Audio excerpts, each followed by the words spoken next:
તો જાફરાબાદ ખાતે અખિલ ભારતીય કોળી સમાજની બેઠક મળી હતી। ત્યારે બેઠકમાં આતંકવાદી હુમલાના મૃતકોને શ્રદ્ધાંજલિ આપવામાં આવી છે। તો ધારાસભ્ય હીરાભાઈ સોલંકીના અધ્યક્ષસ્થાને આ બેઠક મળી। ત્યારે બેઠકમાં અનેક જિલ્લા તેમજ તાલુકાના સમાજના હોદ્દેદારો હાજર રહ્યા હતા। ત્યારે બેઠકમાં કોળી સમાજના આગેવાનોને જવાબદારી સોંપાઈ હતી। ત્યારે બેઠકમાં સન્માન પત્ર પણ એનાયત કરવામાં આવ્યા હતા। ત્યારે હીરાભાઈ સોલંકી દ્વારા અનેક મહત્વની બાબતો ઉપર હાકલ પણ કરવામાં આવી હતી।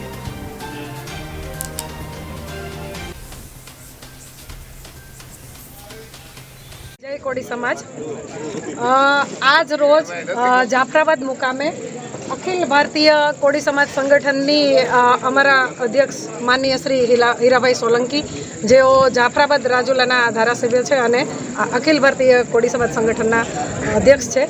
એમના નેજા હેઠળ એમના અધ્યક્ષસ્થાને આજે એક બેઠકનું આયોજન કરવામાં આવ્યું હતું અને એ બેઠકમાં જે તે જિલ્લા અને તાલુકાના નિમણૂક પત્રો આપવામાં આવ્યા છે, હોદ્દેદારોની નિમણૂક કરવામાં આવી છે।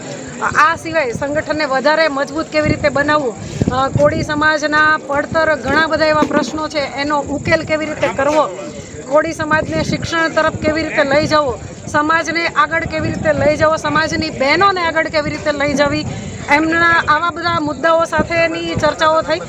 સમાજના ઘણા બધા જિલ્લાઓમાંથી, સમગ્ર ગુજરાતના ઘણા બધા જિલ્લાઓમાંથી, તાલુકાઓમાંથી અમારા ઘણા બધા આગેવાનો અહીંયા ઉપસ્થિત રહ્યા અને આગેવાનોએ એમની પોતાની વાત, કોળી સમાજ એમની પોતાની વાત, કોળી સમાજ માટે એમણે પોતે કરેલા કાર્યો એમની વાત કરી।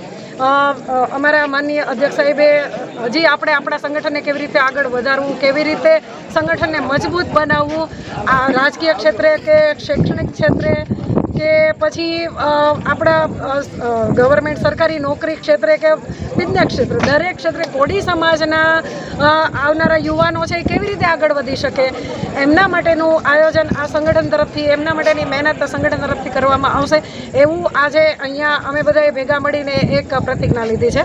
ખૂબ ખૂબ આભાર। જય કોળી।